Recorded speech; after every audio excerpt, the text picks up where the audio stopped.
Welcome to Loose Cannons, more like night guidelines. Who is this falsely advertised brunette? I am very clearly a blonde. This only happened about 24 hours ago, so I apologize. I'm a narrative designer in QA tech based out of Narr.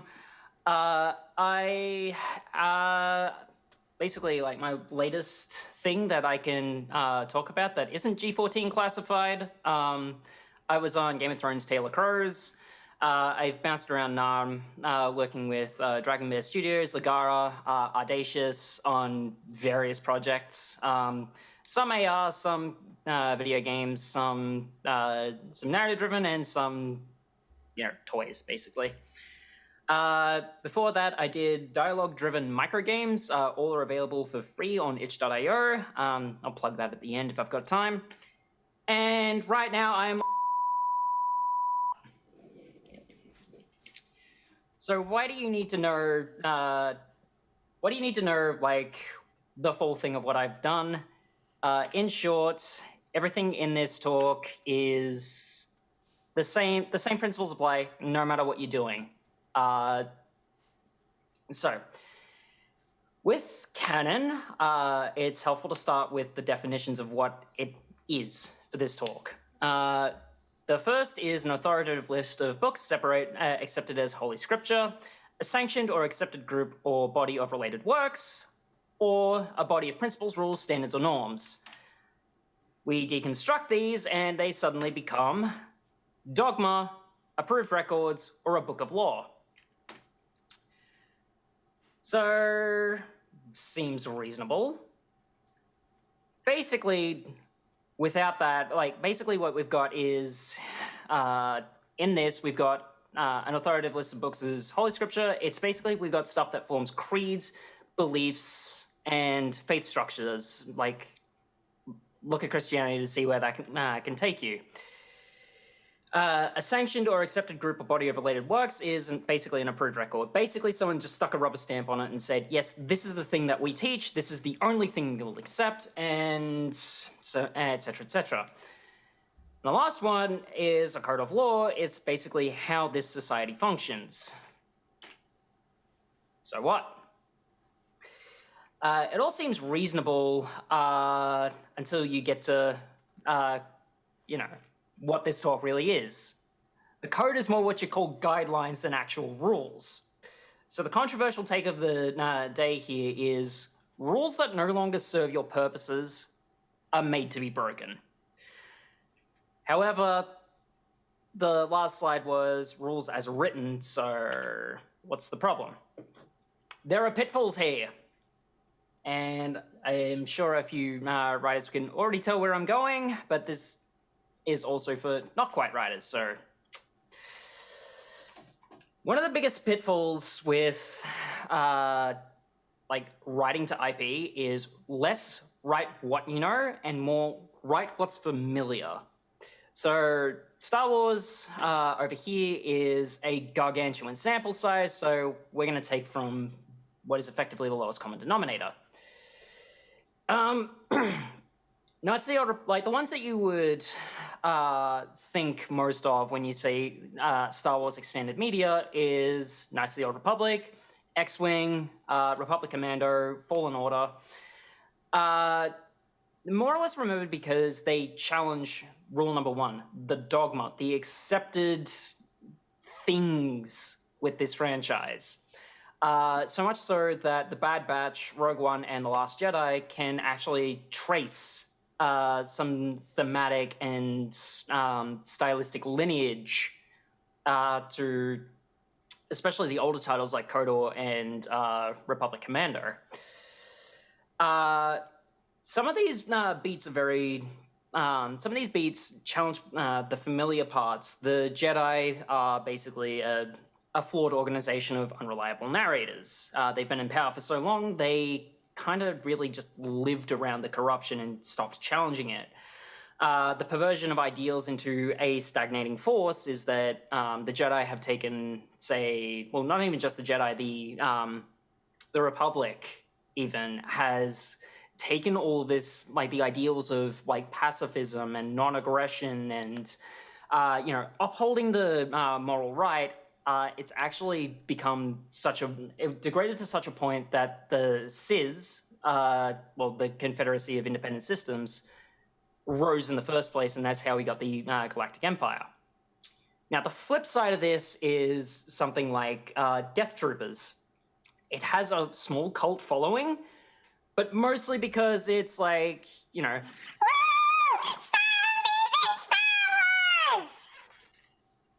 it does nothing with either. It doesn't address Star Wars, it doesn't address zombies, and we'll get to why in a little bit. But the common thread is everything challenged the accepted belief. Now, similar to this is the rabbit hole into Wikiland. Again, a double-edged sword here is that wikis just like are basically fans' record keeping.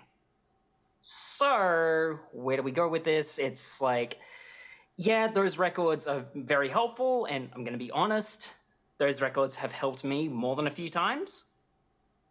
But there's the temptation to let these records write you. It's the temptation to go back and say, go back to that, you know, write what's familiar. It's like you're just repeating the information that's there. You're repeating like all these trod on scenes and themes, motifs, characters. This is what I mean by it writes you. Is at best, it's like, it's a little cheeky wink, wink, nudge, nudge. Sometimes it's even highly tasteful to say, it's like, you know, this was happening at the same time as this, so we now need to know about that. At worst, though, you're just rehashing the media on what's already there. And finally, this brings us to these two bozos. If you've got a sort of like a if you've got a pirate-based game with like little bits of fantasy cropping up that, from time to time, you're gonna find Captain Jack Sparrow. If you've got any kind of zombie game that's kind of just loose with the IP a little bit, congratulations, you are now Daryl Dixon's best friend. This is the code of law. It's the law of the genre. It's the law of the expectations. You're needlessly obeying you're needlessly obeying the genre. You're needlessly obeying the franchise. You're needlessly obeying sort of like what the fans, sort of like obeying the fans' worst impulses here. It's like, at best, it comes across as, you know, it's a little bit misaimed, but it's well-intentioned. And at worst, it can be viewed as a cynical marketing ploy. And let's get to the point with where, like, you need to figure out like how this tickles your you need to figure out, like, if you're working with your IP, you need to figure out why your people are there in the first place. You need to figure out why they're like what they've like why are they here in this franchise? What do they get in, say, the Smurfs where they can't get in Looney Tunes? So I'm gonna step back for 3 to 5 minutes, and I'll give you basically a fantastic recent example of this. Content warnings just ahead of time. There's a lot of gunshots, there's a lot of violence, there's a lot of gore going on. So if you're feeling you need to step out, I'll give you a minute, and then we'll start the video.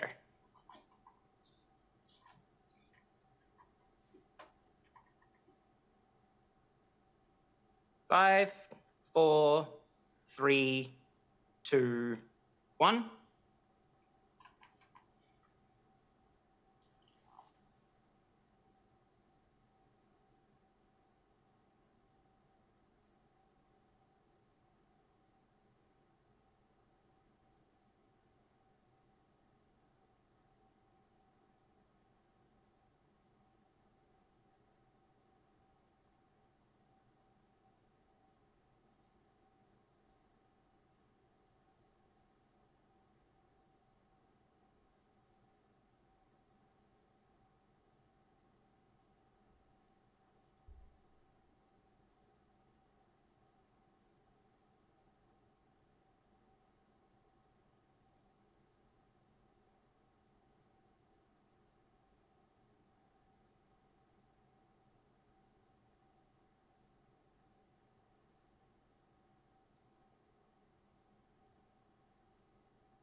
if anyone has stepped out from outside, they can come back in now. It's safe, I promise.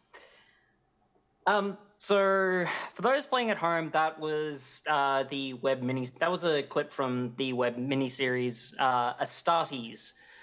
So what happened next? Sayama Peterson, I believe Sayama Peterson is actually from Aotearoa. He ended up creating ASTARTES as a piece of fan fiction. And I believe he now works at the Games Workshop animation department. Now, full disclosure here, I made this talk in, what is it? I made this talk like a couple of months ago before,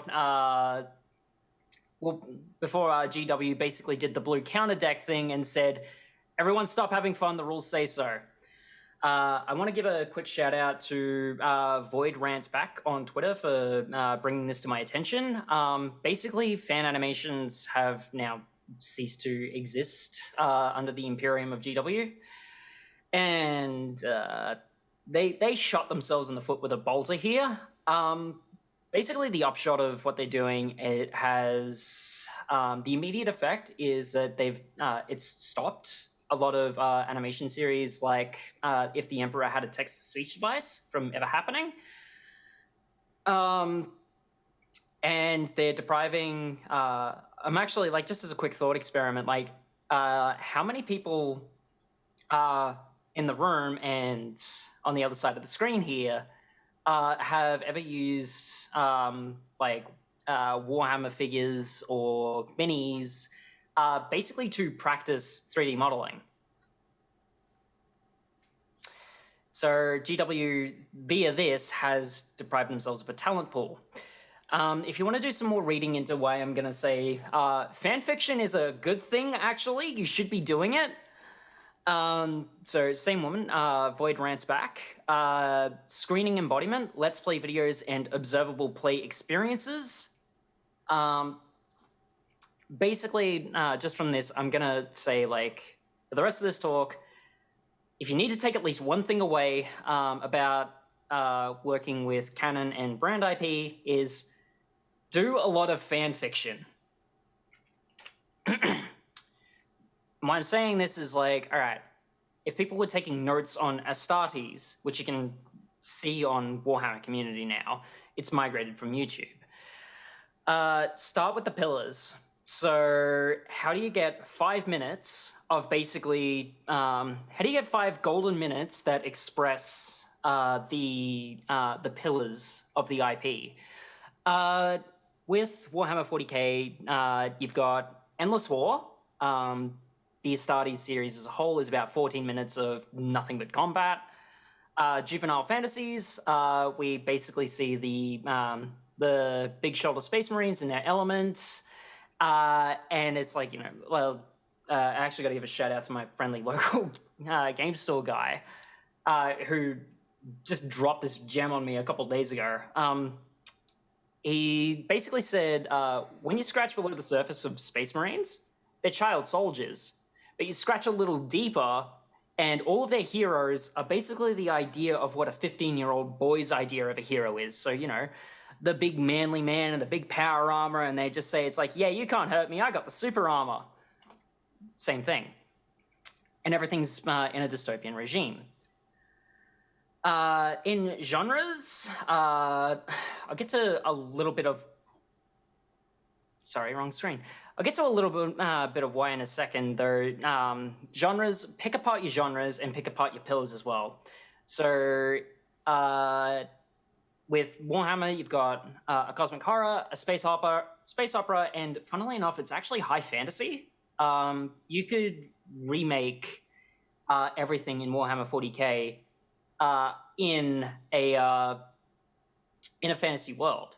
I mean, they have. Like, Warhammer 40k is actually the sci-fi counterpart to Warhammer, the fantasy war game. So the elevator pitch for this specific piece of media here is Watch the Space Marine Squad boarding action. It's another Tuesday until cosmic horror alien shenanigans happens. It's basically answering those 5 things. Answering that, it's literally just Sam Peterson's take on those elements, really. And you could functionally take all those elements to give it to anyone else in this room right now, and you could come up with something completely different. Even with the same elevator pitch, you'll come up with something completely different. I promise you. Look at your pillars, not what's familiar here. So, now I say genre for a very specific reason. It's actually this big D word. Now, it looks big and scary, and yes, it's not what you think. It's not actually a genre in and of itself. The guy who actually coined deconstruction, Jacques Derrida, he would actually be rolling in his grave that deconstruction was made into a genre. It's not. It's a literary diagnostic tool. In other words, just you pick the thing apart bit by bit, analyze every detail about it, then reassemble it. Sort of do the same here to figure out what your traits are, which are, your iconic and key names. When you think of, say, lightsaber, you go Star Wars. When you think xenomorph, aliens. And when you think of, say, there's someone from the audience, just shout a familiar IP to me, if you can. Anyone? Sorry, what was that? Yeah, I can hear you.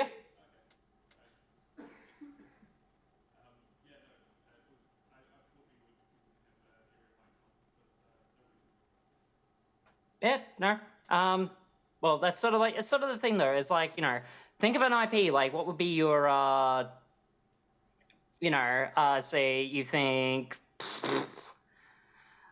even think about over here with, Oscar the Grouch. You think Sesame Street. Iconic key names, tools, and references are basically hero pieces in deconstruction, right? You're also, now the kicker with working with IP is you're working with a pre-established audience. They're coming with their own expectations. So worry about what your franchises, worry about what they're coming to the franchise for. If you're coming to Warhammer 40k, it's you're gonna get blood, guts, senseless violence. You go to, say, what is it? The new She-Ra, Princess's Power animation, the latest one, not the old 80s one. You're gonna get something that's wholesome and endearing. You know what you're coming into with, say, you know what you're coming into with Dragon Ball Z. You can't really that stuff. You can't really ignore or say it's I know what the fans want here. It's no, they're coming in with their own expectations, and everyone's taste is different. So now, let's actually get you the skills I build the talk on with the bird game, Game of Thrones Tale of Crows. So I'm not going to worry about that. Here we are. I'm very glad I can actually talk about this. Special thanks to the team at That Silly Studio for helping me out with this bit. Tale of Crows basically had to keep a lot of brand pillars in mind when it was doing this. Power waxing and waning is a core theme of the franchise. You see it in the Lannister dynasty taking over after Robert dies, and then it sort of peaks just before the Faith Militant comes in, and then goes on a decline. House Targaryen is in ruins at the start, and then Daenerys starts conquering the world, and then gets a knife in the heart. Just so, that theme echoes in the Night's Watch, where they start off relatively strong, have a peak at around 10,000 brothers and 17 manned castles, and then it goes down to 1,000 across 3 castles. We basically had to, once we started with that, no matter what happened, we had to ensure that the wall was under threat of collapse by the time you got to the events of the show. So another theme that we had to consider was winter and summer, which would later inform our tones with the grim, dark despair of like, oh God, winter's coming, the zombies are here. And summer, where it's like, it's just gloomy stoicism. It's like, yep, pretty sure our balls fell off a while ago, but it's bloody cold. The land was ever changing in the north, so our threats always had to be unpredictable. Our story chapters, called Legends in game, had to come from like plausible records. So even with our leaders and nobles, they're sort of detached from like a medieval levy system. The leaders were fairly detached from their own soldiers. So with that in mind, we could actually work with the setting. Also, like, caveat here, this is just the narrative pillars.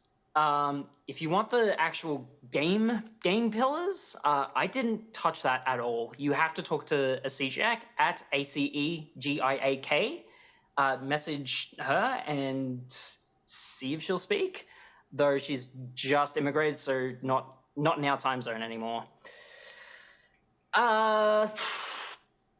So just on the narrative pillars, setting pillars back here don't make the game.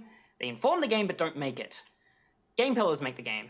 So for every legend, we had 3 pillars to work with, and the first was the wonder of what's in the dark. Since Westeros doesn't really know much about the area beyond the wall, and it's billed as a land of danger to peasants, and it's Siberia to nobles, this is a basis of exploration. The dark, as we came to understand it in a game sense, is the unknown, magic, White Walkers, something divorced from the feudal Europe that we all came to know and eventually hate. Secondly, we had to work around the chains of command. So every decision you make, every expedition you send, it's going to cost you something. You could lose brothers, you could lose provisions, you could lose hope. You could get it back, but you could lose this named guy that 2 legends ago ended up shanking a dragon. So we had to design narratives in a sense that put people in bad situations and have them consider their position, consider their people, and consider their consequences. With those situations, you never had a wrong answer, but you had an interesting choice to make. You're the Lord Commander, and nobody's going to make the decisions for you. And all this in mind that this is actually... Excuse me. All this in mind that this is actually an idle game. However, and a big however, finally, was tiny lives in epic scale histories. So anyone, if there's any anthropologists in the room, feel free to nod, shake your head, disagree, shout back if you like. Humans only know about 5% of our own history, and of that 5%, 5% of isn't an educated guess. So this translates 2 ways. We could only really name important people, and whatever came up on the stream as text, like that had to be effectively notes passed around a classroom. We couldn't just say, Glenn and Percy took a dump and discovered a cache of Eldar spears. It had to be closer to, we found a cache of dragonglass weapons, we can bring it back if we left our food behind. It only conveyed the most critical information, nothing with a typical personality, as it was. Now, with all that, let's break the rules. So, with the first one is For Whom the Earth Trembles.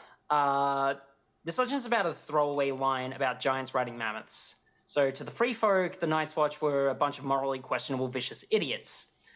The Night's Watch saw themselves with the solemn duty to protect the South.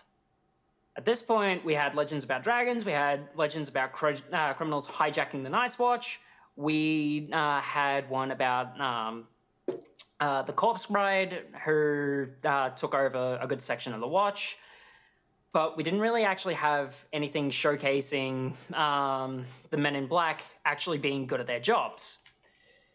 So with all these elements stitched together, we had a basic setup.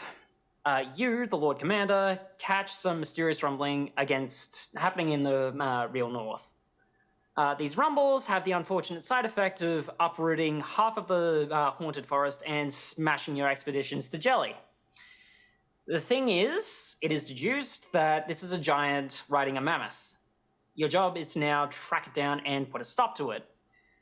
Outside of that easily forgotten one line, nobody mentions this in the main series. We were just freeform to work with this as we pleased.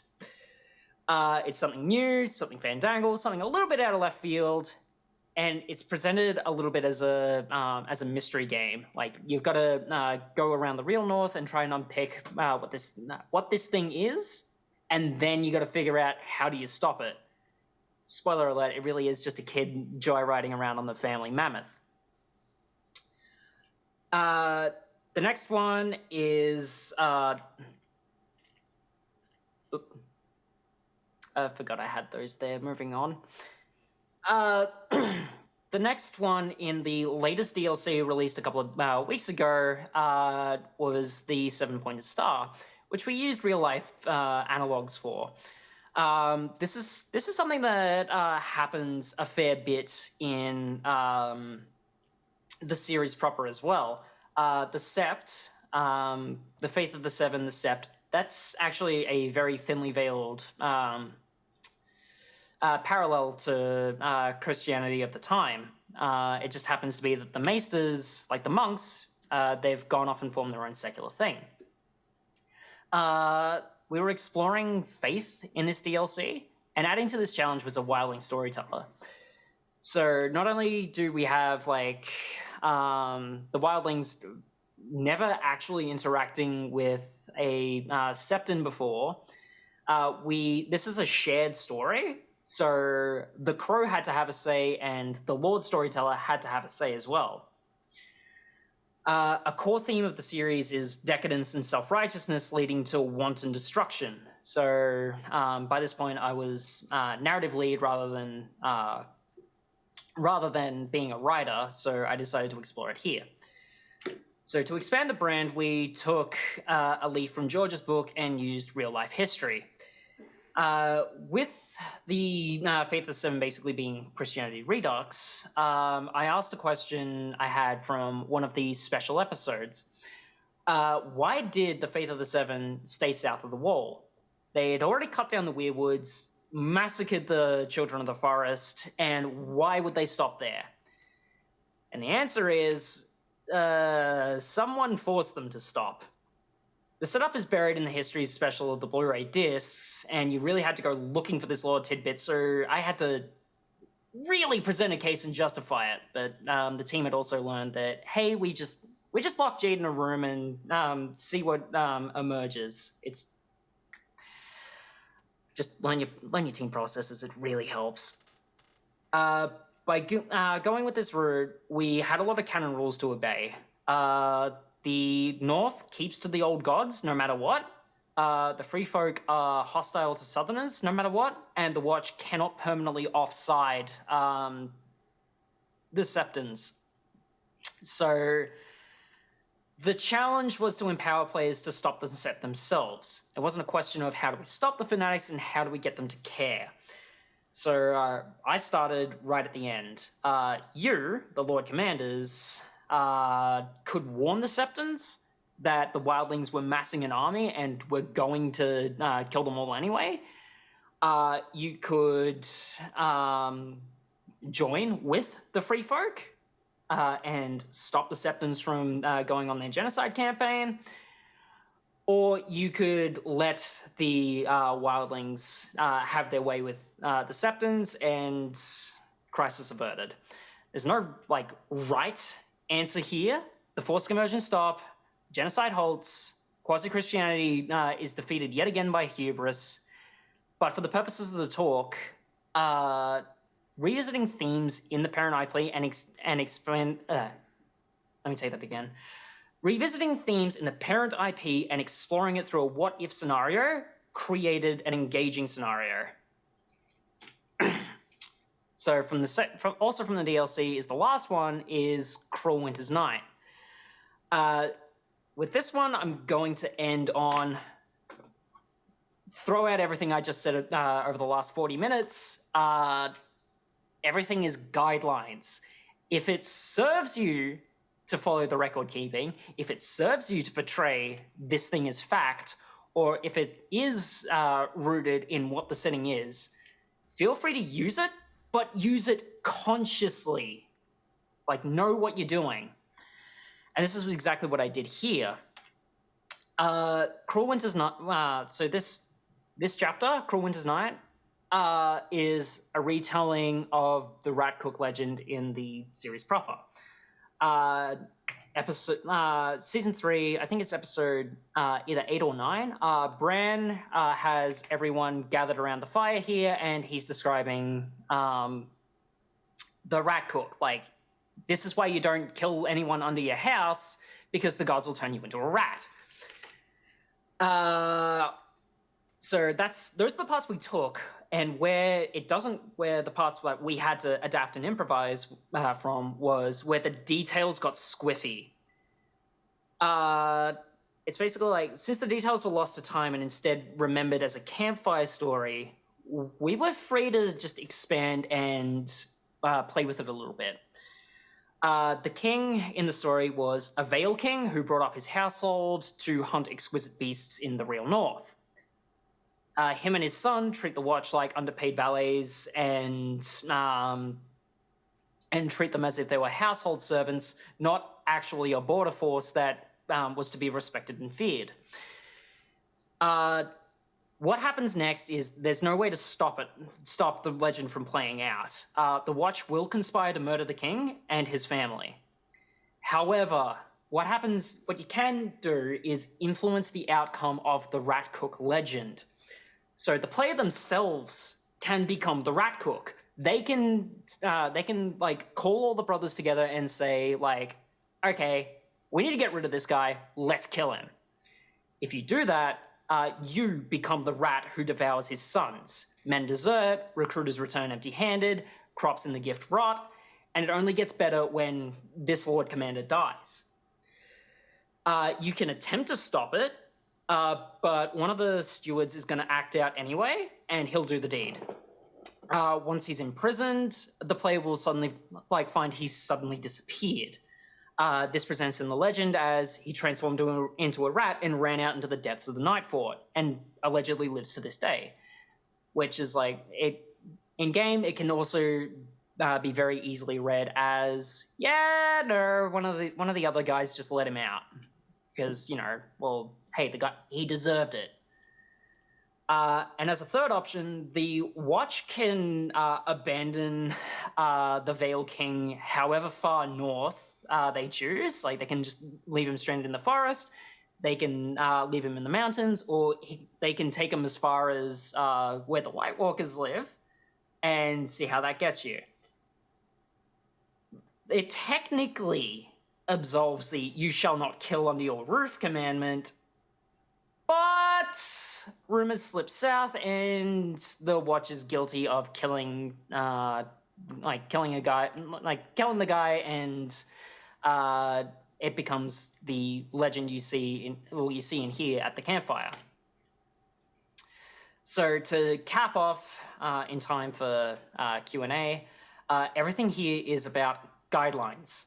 Your canon grows, your canon changes, it's interpretable and malleable. You can make it bend. So, like, harkening back to what I've been basically harping on about since the start is write some fan fiction. Like, learn what it is that makes you tick for this franchise, and learn what makes other people tick for this franchise. So to this end, and GW has given us a grand case of what not to do. Brand managers, like, just let your teams get creative. If a narrative person has a tangent, let them run with it. If someone from art has this beautiful design that is that has like a solid logic behind it, let them pursue it. They can tease out something new, fresh, and unique just for this tie-in, but can actually work for the series proper. Designers and writers, I'm leaving you with homework. Fanfiction is your friend here. I want you to think about any IP. It doesn't have to be like a major piece of media. It can be something as simple as like, my friend's in a metal band and they're doing a concept album and I want to write a story for that. Go ahead and do it. Put a fresh spin on it, play with your tropes, figure out your pillars, like learn what your fans find familiar. Pick a book, pick a film, pick a TV series, a music album, just deconstruct it, pull it apart, and figure out what makes it work. From there, work out what game you want to make. And finally, please, like, try not to rehash the same content. It's like, fans are coming in with expectations, but they're also coming in for something new. Like, Jedi Fallen Order, you're coming in with, the expectation that you're playing a Jedi. What you never really expected to do was go on a heartfelt journey of like this young adult man who's going on a coming of age story and deciding, no, everyone needs to find their own way with the Force. Republic Commando, I mentioned explicitly because it's something new with Star Wars. You're playing a clandestine operator in the middle of a war. A war that you're not playing a Jedi, you're not playing anything, you're playing a clone commando. It's a clandestine operation, not being a psychic warrior monk. Doom 3, if anyone's got a memory as long as mine, that's actually making a comeback because of Doom 2016 and Doom Eternal going the ways they did. Doom 3 is now being slowly accepted as like a cool but quirky dip into survival horror. I encourage you to like at least check it out as a matter of research. And probably one I wish I had a bit more time to delve into, The Warriors from Rockstar. Yes, the last like third of the game retells the story of like the events of the film. But the 2/3 of the game before that are basically a prequel to the film, and it's executed wonderfully. I wish I actually put some time into thinking of a quippy finish, but it's really just make cool shit, everyone. I think we're about done here. Q&A?